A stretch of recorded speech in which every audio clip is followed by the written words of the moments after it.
आप सभी को info.com न्यूज़ का नमस्कार, बहुत बहुत स्वागत है। पटना व्यवहार न्यायालय में अधिवक्ताओं के बैठने की संकट के उपरांत ट्रांसफार्मर ब्लास्ट में 2 अधिवक्ताओं और 1 अधिवक्ता लिपिक की मौत के बाद जिला प्रशासन के उदासीन रवैये से नाराज जिला अधिवक्ता संघ पटना का व्यवहार न्यायालय परिसर में ही सामूहिक धरना जारी है। हमारे संवाददाता ने जिला अधिवक्ता संघ पटना के अध्यक्ष और सचिव से तमाम मुद्दों पर उनकी राय और मांगों के बारे में जानने की कोशिश की। आइए चलते हैं जिला अधिवक्ता संघ पटना के अध्यक्ष और सचिव के पास। मैं अमरनाथ जिला अधिवक्ता संघ के अध्यक्ष के नाते बोलना चाहता हूं कि हमारे सभी अधिवक्ताएं बड़े हों, सीनियर जूनियर सब हों, काफ़ी लोग परेशान हैं। बैठने की भी समुचित व्यवस्था नहीं है और बैठने की समुचित व्यवस्था नहीं है। इसके वजह से सब लोग परेशान हैं। इसलिए कानूनविद, शिक्षाविद दोनों में अनुशासित संबंध होना चाहिए। इसलिए बिहार सरकार से हम लोगों को किसी तरह की कोई सहायता नहीं मिल रही है। हमारे महासचिव महोदय भी अनशन पर आ गए हैं, मैं भी अनशन पर हूं, लेकिन बिहार सरकार हमारे कानूनविद की ओर से काफ़ी मदद हो रही है। हमारे चीफ जस्टिस, इंस्पेक्टर जज, जिला जज हमारे हैं, काफ़ी मदद कर रहे हैं। रजिस्ट्रार साहब मदद कर रहे हैं, विजय भैया सरकारी पीपी है, उनके साइड से हो रही है। लेकिन बिहार सरकार पर एकदम जू नहीं देख रहा है।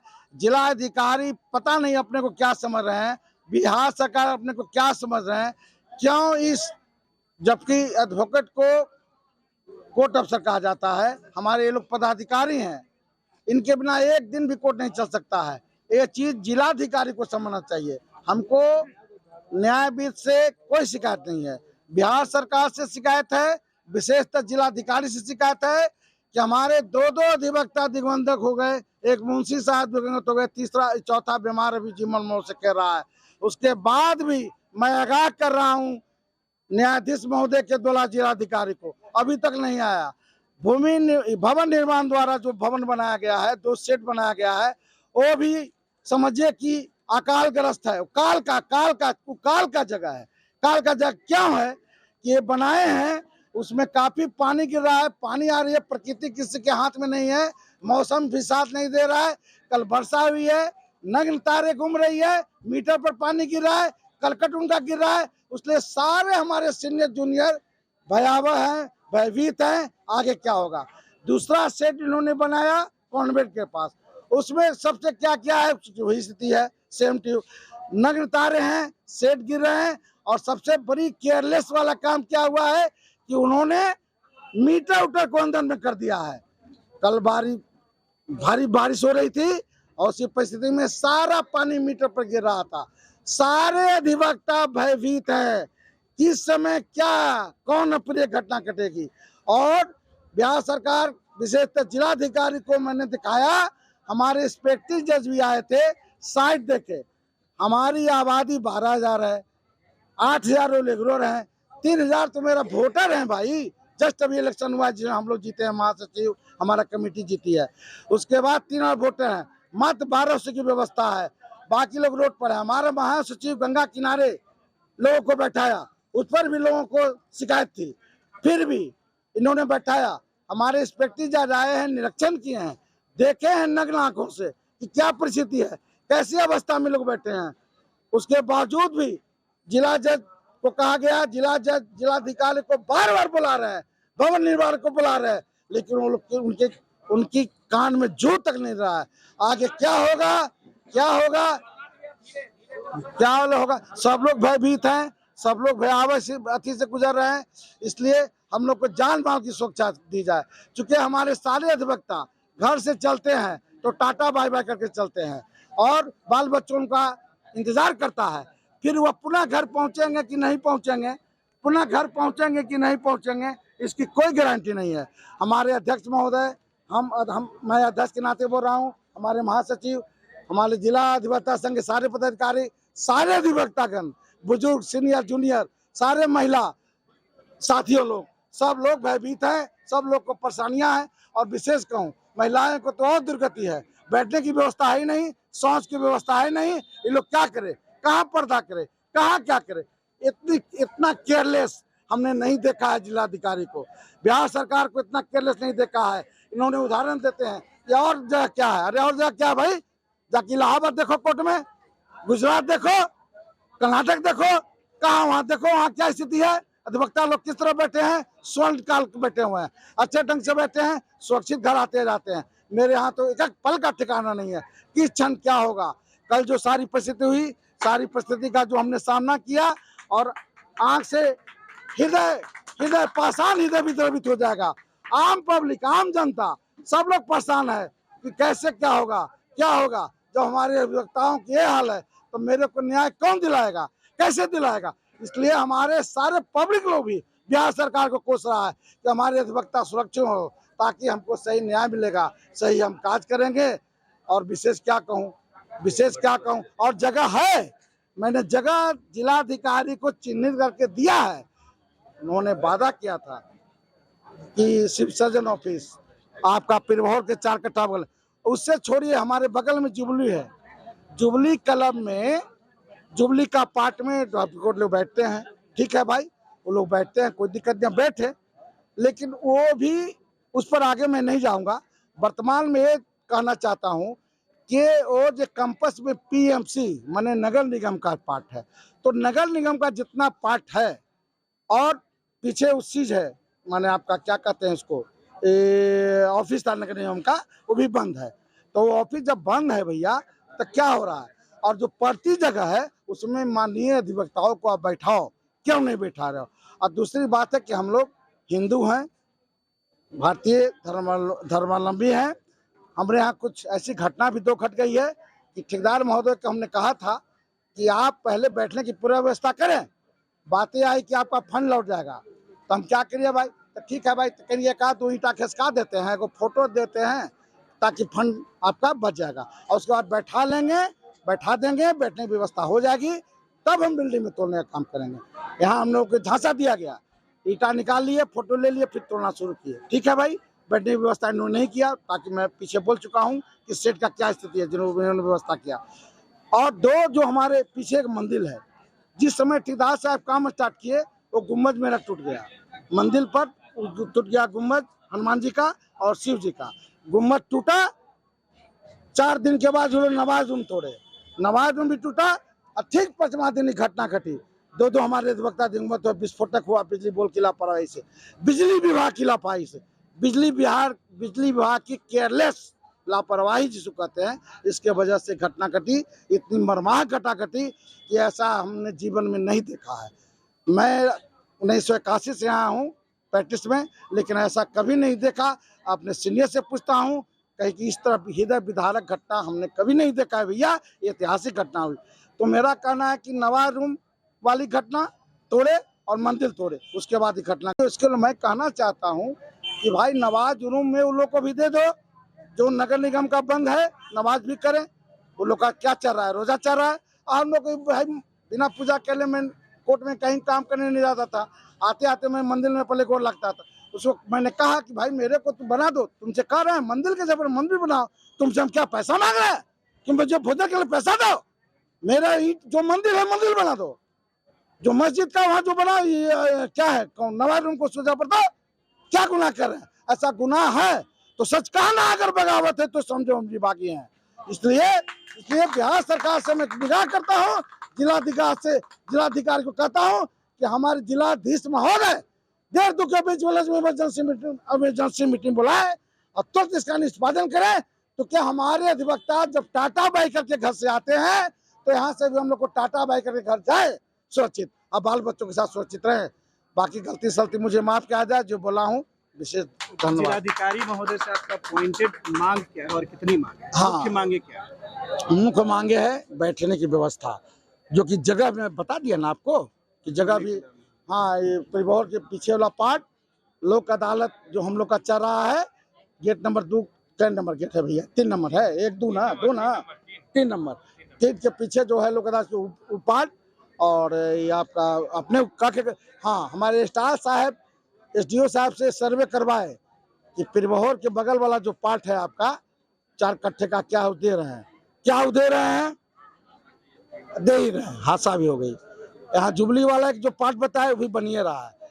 तो मेन मांग है हमको बैठने की व्यवस्था की। दूसरी मांग है कि जो हमारे दिवंगत हो गए उसके लिए 50 लाख का मांग किया गया था, उनकी पत्नी को नौकरी की व्यवस्था के लिए किया गया था। तो उसके लिए तो न्यायाधीश महोदय से हम लोग को मदद मिल रही है, राजीव राय साहब भी, का नाम है जिनी शरण बाबू भी, ये दोनों जो थे जज हैं, अभी भी हैं, थे क्या हैं, वो दोनों जो एक्साइज का जो फाइन वगैरह होता है वो पैसा चैनल के द्वारा आएगा, उनको मिलेगा। तो 50 लाख और उनकी आश्रितों को नौकरी, यही मांग है। और बैठने की समुचित व्यवस्था। और बाकी भाई हम लोग का कोर्ट का जो लेचेज है, कितना पहले तो हम लोग सुरक्षित हों, पहले तो सुरक्षित बैठें तब न सुरक्षित काम करें। बाकी कोर्ट की कार्य की क्या गतिशैली कम बेसी मैं बाद में इस पर कहूँगा। आपकी मांगों पर जिलाधिकारी की क्या प्रतिक्रिया, क्या उन्होंने कहा, आश्वासन दिया? जिलाधिकारी का प्रतिक्रिया ही, धरना पर आए, उनका कान पर जू नहीं रेखा, हम लोग अनशन पर आ गए हैं। हमारे महासचिव मैं कल से अमर अनशन पर हैं, आज मैं हूं, आज होल्डे के लिए मैं भी हूं अमर अनशन पर, और आगे प्रक्रिया जारी रहेगी। अब जब धरना पर नहीं आए तब ना मैं अनशन पर आ गया, अभी तक इन्होंने नहीं आया। मैं बार बार यहाँ से मन से बोल रहा हूँ, अपने न्यायाधीश को भी इस पर मांग कर रहे हैं कि भाई क्यों उनको नहीं बुला रहे हैं, क्या दिक्कत है, क्या उनसे वीकनेस आपको है। इसलिए बिहार सरकार को कंटेम कीजिए आप, कि हमारे अधिवक्ताओं की स्थिति को आप क्यों नहीं सुन रहे। अधिवक्ता और न्याय कानून भी न्याय विधि में अनुशासन संबंध है। आज भी मैं अधिवक्ता हूँ, मेरे अधिवक्ता ही से न लोग जज बनते हैं, सर्विस पूरा कर लेते हैं, अब पुनः फिर आकर के वकालत में आते हैं। इसी में हमारे एक जिला जज रिटायर किए हैं KP सिंह, काशीनाथ सिंह, काशी प्रसाद बाबू, 82 वर्ष की उम्र है। बेचारे आए गंगा किनारे, देखे कि भाई मैं भी तो वकालत किया, प्रैक्टिस में आए, उसके बाद आ गए जुडिशरी में, उसके बाद फिर मैंने रिटायर करके आए, वो द्रवित हो गए। वो देख के हम लोग को द्रवित हो गई, उस समय क्या व्यवस्था थी, ये क्या व्यवस्था है, क्या हो रहा है, ये कानून विद के साथ क्या हो रहा है। उन्होंने घोर आश्चर्य किया, आंसू पोंछते हुए चले गए कि भाई मैं क्या करूं, आप लोग बात करो, जिला जज से बात करो, जिलाधिकारी से बात करो, और बैठने की सबसे मेरी मांग है भी भाई, बैठने की समुचित व्यवस्था। जबकि हाँ जी हाँ, अब भवन निर्माण की लापरवाही, उसकी भी लापरवाही है, जो कि मैं पीछे बोल चुका हूँ क्या लापरवाही है कि करें। अभी भी देखिए बारिश आने वाली है, बारिश आ जाएगी, करें सब आ जाएंगे रोड पर, हमारे अधिवक्ता डर से भय से सब परिवार का फोन आने लगेगा, क्या हो रहा है भाई। चूंकि बिजली से घटना घटी है, सारे परिवार लोग भयभीत है, सारे अधिवक्ता के परिवार लोग भयभीत है कि हमारा परिवार घर पहुंचेगा कि नहीं पहुंचेगा। आई लोग के लापरवाह, केयरलेस केयरलेस केयरलेस। जिलाधिकारी होश में आइए, जल्द से जल्द आइए और इसका समाधान कीजिए। धन्यवाद। कहा कि जिला सत्र न्यायाधीश ने भी DM से कहा और भवन निर्माण विभाग से कहा, लेकिन उनकी कोई प्रतिक्रिया जो है नहीं है। उसका कोई आदेश का एक तरह से जो है, डायरेक्शन का जो है, निर्देश का एक तरह से अवहेलना किया जा रहा है। ये क्या दर्शाता है? देखिए, सबसे बड़ी बात है कि जो भवन का हमारा नवनिर्माण हो रहा है, पुराने भवन को तोड़ करके, उसके लिए मैं केंद्र सरकार और बिहार सरकार, उनके सारे विभाग को मैं धन्यवाद देता हूं कि वो हमारी स्थिति परिस्थिति को देख करके, जो भवन जर्जर था, किसी भी समय गिर सकता था, उसको बनवाने का काम किया। उसमें हमारे माननीय सांसद, हमारे क्षेत्र के श्री रविशंकर जी, और हमारे मुख्यमंत्री जी ने, जैसा कि रविशंकर जी ने उस दिन बताया कि उन्होंने 5 करोड़ रुपया दिया था और मुख्यमंत्री जी ने 16 करोड़, तो इस तरह से 21 करोड़ रुपए का प्रबंध हुआ और ये भवन बनने की बात हुई। इसके लिए मैं बारंबार सरकार को और अपने सांसद को बधाई देता हूं, धन्यवाद देता हूं, नमन करता हूं। बहुत अच्छी बात किया उन्होंने। और उसी क्रम में जब भवन टूटने की बात आई, तो भवन को तोड़ने के पहले, चूँकि सभी लोग विद्वान हैं, लोगों को सोचना चाहिए था कि जब तक वैकल्पिक व्यवस्था नहीं हो जाती है पूरी तरह से, तब तक आखिर अधिवक्ता कहाँ जाएंगे, कहाँ से वकालत करेंगे, कहाँ लिखेंगे, कहाँ पढ़ेंगे, कहाँ पर उनका क्लाइंट से वार्ता होगी। यहाँ पर जो दर दुकान है वो कहाँ जाएगा, फोटो स्टेट की ज़रूरत है, हमारे यहाँ टाइपिंग की ज़रूरत है, हमारे जो अधिवक्ता बंधु आएंगे उनको लंच वगैरह करने की ज़रूरत है। तो ये सब चीज़ें हमारे टूटने के पहले हमारे परिसर में 4 होटल था और काफ़ी दुकानें थी, कंप्यूटर का मशीन था, फोटो स्टेट मशीन था। अब तोड़ने की बात तो हो गई, लेकिन इनकी वैकल्पिक व्यवस्था नहीं होगी तो हम लोग कैसे न्यायपालिका को सहयोग कर पाएंगे? क्योंकि पिटीशन जब भी हम टाइप करा के नहीं देंगे, हाथ से लिख के देंगे, एक कॉपी देंगे तो क्या होगा, सरकारी वकील को कैसे दिया जाएगा? ये सारी दिक्कतें थी, उस पर विचार करना चाहिए था। हमारे पहले जो एडहॉक कमेटी थी उसके माननीय हमारे जो महासचिव थे, उन्होंने इस बात को रखने के बाद उनको एक यहाँ का ये छोटा सा परिसर दिया गया जिसमें मात्र 300 से ज़्यादा अधिवक्ता नहीं बैठ सकते थे। उन्होंने कोशिश भी की कि और जगह दिया जाए, लेकिन ना मालूम क्यों सरकार ने उस पर ध्यान नहीं दिया। हम लोग जब अगस्त में आए, चुनाव हुई और हम लोग जीत के आए, तो हम लोगों के सामने ये बहुत बड़ी समस्या मुंह बाय खड़ी थी। हमने माननीय जिला जज से और पदाधिकारियों से वार्ता की। उसके बाद जिला जज साहब ने बताया हम लोगों को कि दिसंबर में आपका फंड लैप्स कर जाएगा, फिर फंड चला जाएगा तो निर्माण नहीं होगा। और हमारे पीपी साहब ने भी इस बात को दोहराया कि कम से कम आप यहाँ इस पुराने भवन का दरवाज़ा खिड़की कुछ उखड़वा दीजिए जिससे लगे कि काम शुरू हो गया है। तो हमने कहा कि ठीक है वैसा कर दीजिए और उसका फोटो भवन निर्माण विभाग को चला जाएगा तो हमारा फंड रुक जाएगा। हमने वो किया। उसके बाद वो हुआ, हमने एक कोशिश की और इसमें कहीं भी दो मत नहीं है। और पीपी साहब ने, इन लोगों ने, सब लोगों ने बहुत अथक प्रयास किया और सारे बिहार सरकार के पदाधिकारियों को बुलाया, मीटिंग हुई और उसके बाद आगे हम लोगों को साइकिल स्टैंड था जो उसको दिया गया, उसको भवन निर्माण ने बनाया और बना करके दिया। वहाँ फिर हमको जज साहब ने कहा कि आप मंडे को सबको शिफ्ट करा के लिखित दीजिए कि आपने शिफ्ट करा दिया। वहाँ हमने वो कर दिया, मंडे को उनको लेटर दे दिया।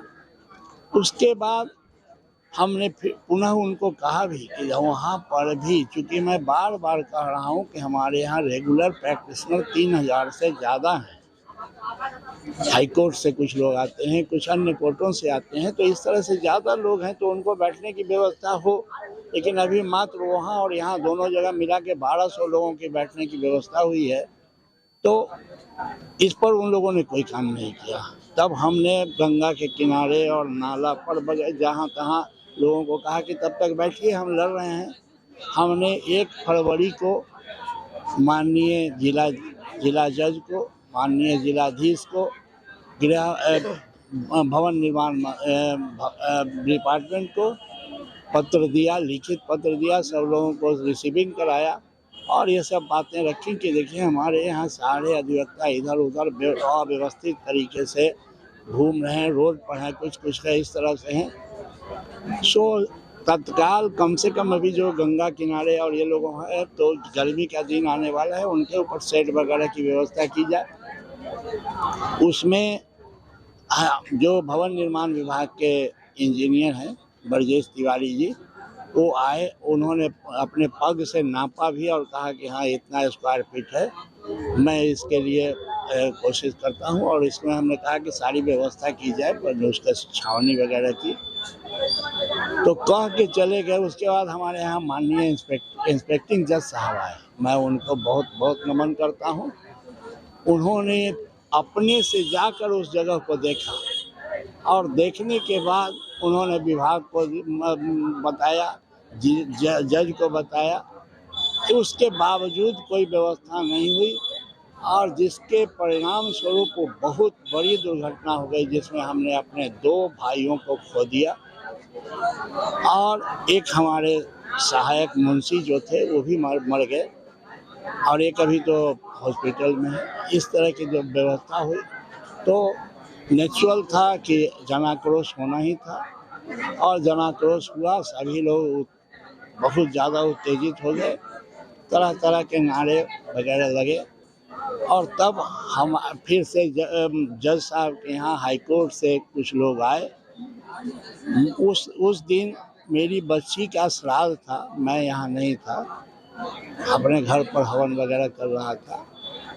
जब हमें मालूम हुआ तो आरती करके मैं बिना पानी पिए यहाँ दौड़ करके आया। उसके बाद मैं जिला जज से मिला, वहाँ पर हो रहा था कि FIR कौन करेगा। हमने कहा कि मैं करूँगा, मैं इन्फॉर्मेंट बनूँगा। उसके बाद तुरंत सूचना आई कि आपको हाई कोर्ट चीफ जस्टिस के यहाँ मीटिंग है, वहाँ आपको बुलाया जा रहा है। हम और हमारे अध्यक्ष जी गए वहाँ। माननीय मुख्य न्यायाधीश महोदय ने और अन्य जज भी लोग थे, बहुत सहानुभूतिपूर्ण तरीके से हम लोगों से वार्ता की, और उन्होंने सारी समस्याओं को सुना।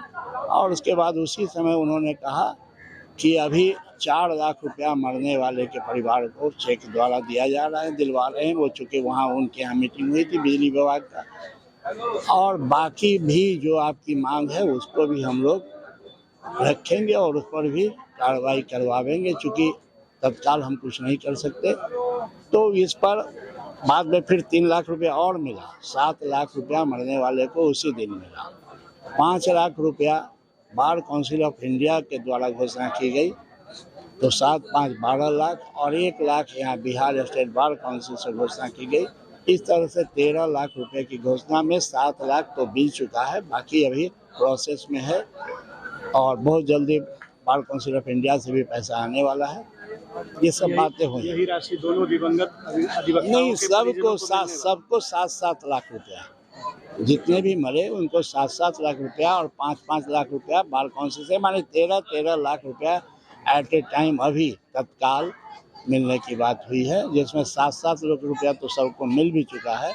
केवल 6 लाख रुपया बार काउंसिल से और स्टेट बार काउंसिल से मिलना है, वो भी प्रोसेस में है।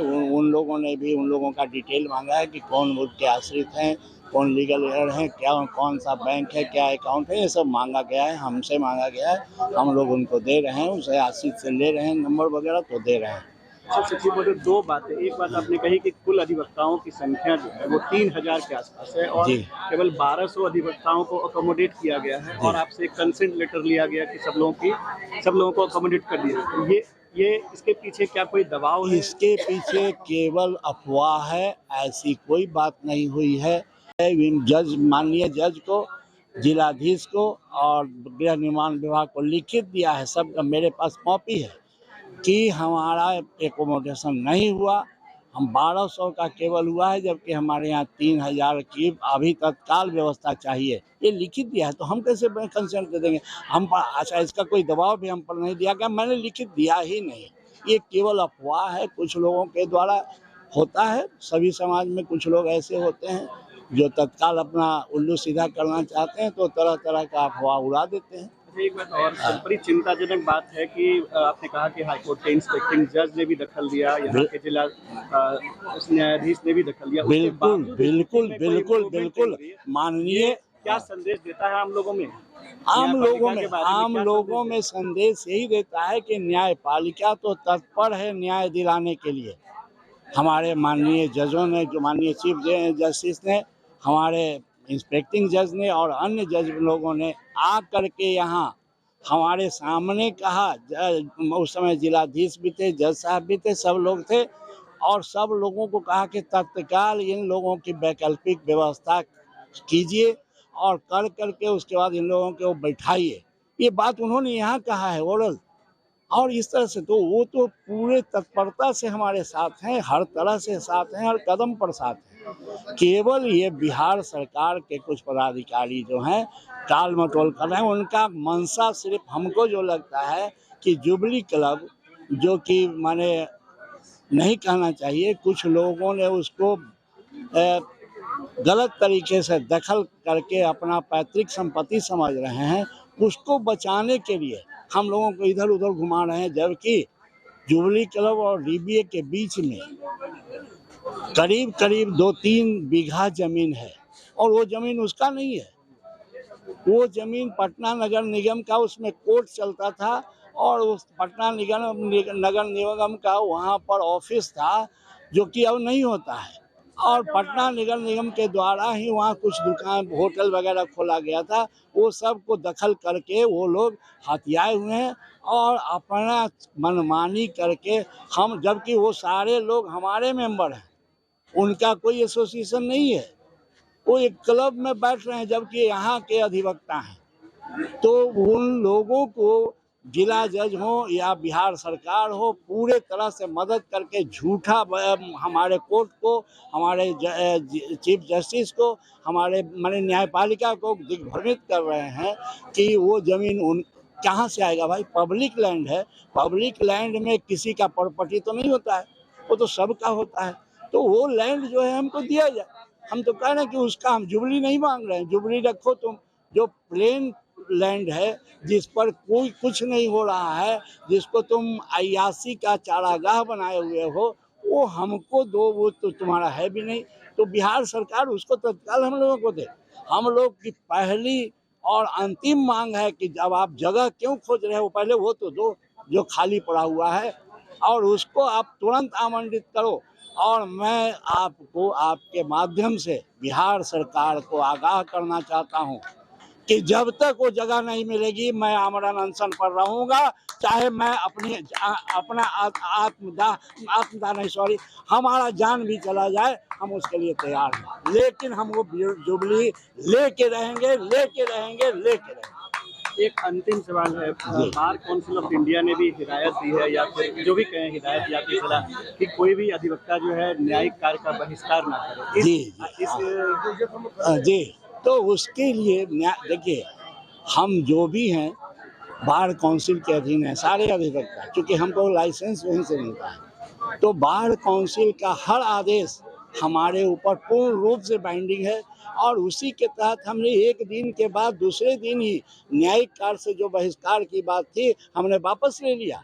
और ये अल्टरनेटिव हमने लड़ाई लड़ी, 3-4 दिन हमने धरना दिया। धरना के बाद जब कोई नहीं सुना, कोई काम नहीं हुआ, हम लोगों की मांगों पर कोई विचार नहीं किया गया, तब हमने आमरण अनशन का ये फैसला लिया। और मैं फिर कहता हूँ कि जब तक हमको जुबली का वो भाग जो खुला है नहीं दिया जाएगा, मैं आमरण अनशन करता करता यहीं मर जाऊंगा, और यहीं मेरी भी समाधि बनेगी, लेकिन मैं उसे लेकर